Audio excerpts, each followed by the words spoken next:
child would be going through made things that much more nerve-wracking. That's when I had to take a step back and say to myself, know that it's not your fault. There are people who teach you how to go through giving birth and people who show you the proper way to hold and burp your child, but no one prepares you for potty training. It's all a bunch of personal opinions and hearsay when all you really want is an exact plan to follow that'll do the trick and do it fast.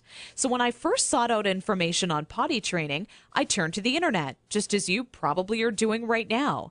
I was bombarded with a million things I should buy to help make potty training easier. From reward chart stickers to special potties that played music when you peed, I was reluctant to spend money on something only to later find out it was just a gimmick. I guess you could say I didn't want my money to be the only thing flushed down the toilet.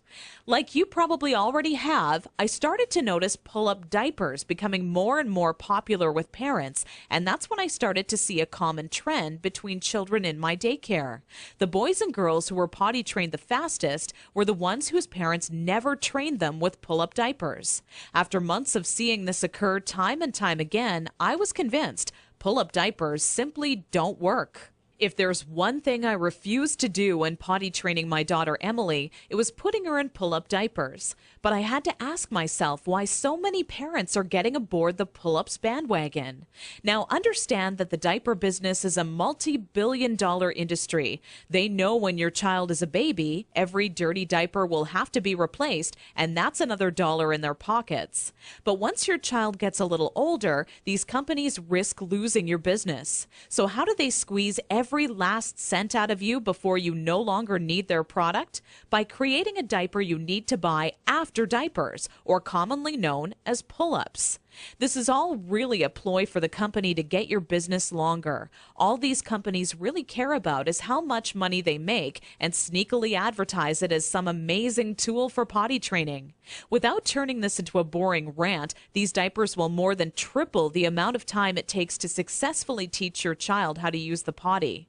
Now, with that said, let me give you a word of warning. Not having your child potty trained quickly is completely frustrating, and the story I'm about to share with you will reveal just how messy it can be. Anyone who knows me would call me a shopaholic with no hesitation. On weekends, my big adventure of the day would be running out to the mall and window shopping or trying on different outfits. I very seldom bought anything, as most of our family's income went towards food and bills, but it's always nice to look. There I was in Saks Fifth Avenue with my little Emily, who was now just 26 months old and in her first week of potty training, when a pair of $348 black silk Prada dress pants leapt off the rack and led me to a change room. Now, I would never spend that on a pair of pants myself, but just had to see how they would look on me. They were a perfect fit, and as I turned my body from left to right, my eyes would stay glued to the mirror, admiring myself in the pants from all sides. You see, what made trying to potty train Emily on my own without a plan so frustrating was that I had no idea how to make her tell me when she needed to go potty. While my eyes were fixed on the mirror, Emily quietly had an accident all over the changing room floor without me even noticing. I unbuttoned the pair of Prada pants and immediately wished life had an undo button as I watched them fall down in the puddle of pee surrounding the change room floor. Needless to say, not knowing exactly how to potty train my child ended up costing me not just $348 on a new pair of pee-soaked pants, but total and utter embarrassment. I will admit, at that point, all I wanted to do was cry. Instead, I used my pain to light a fire within me and decided to find out exactly how to quickly potty train any child so Emily would never have an accident in public again. With my newly found motivation and stumbling upon my discovery between parents who used pull-ups compared to those who didn't, I knew that my daycare created the perfect setting to experiment with what actually works when potty training and what doesn't. What clicked in my mind one day is that for years, potty training had been one big puzzle. You know how the picture will look in the end, a potty-trained child, but have such a hard time solving the puzzle because you're not sure what pieces are needed or how they fit together. For the next 3 months with Emily, I tried every possible tip, trick, and method out there. During this time, I faced countless accidents, and it easily became the most challenging, frustrating, and embarrassing time in my career as a mother. It wasn't until Emily reached 29 months old she became fully potty trained. By that time, I'd filled up an entire old leather notebook, jam-packed with all the notes I had taken during my first attempt ever at potty training. In addition to my own findings, I was receiving input and feedback from nearly all the parents whose children attended my daycare. On paper, it started to become clear to me what methods were effective and worked time and time again for families.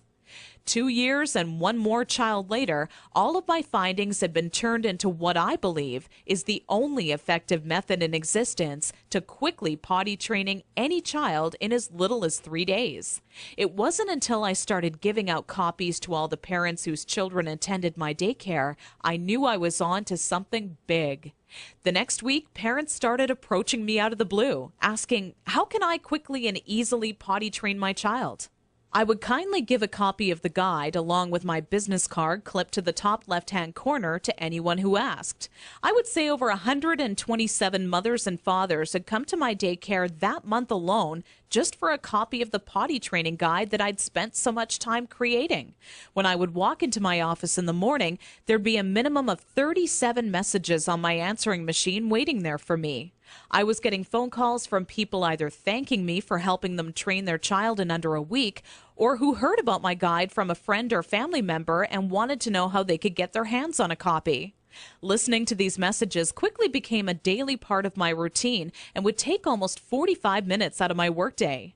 People started to call me an expert potty trainer, and I was flattered, but it was something I definitely never asked for or planned on when setting out to create my personal guide. Sometimes I wished it would even go away, as there were people who would seek out my personal phone number and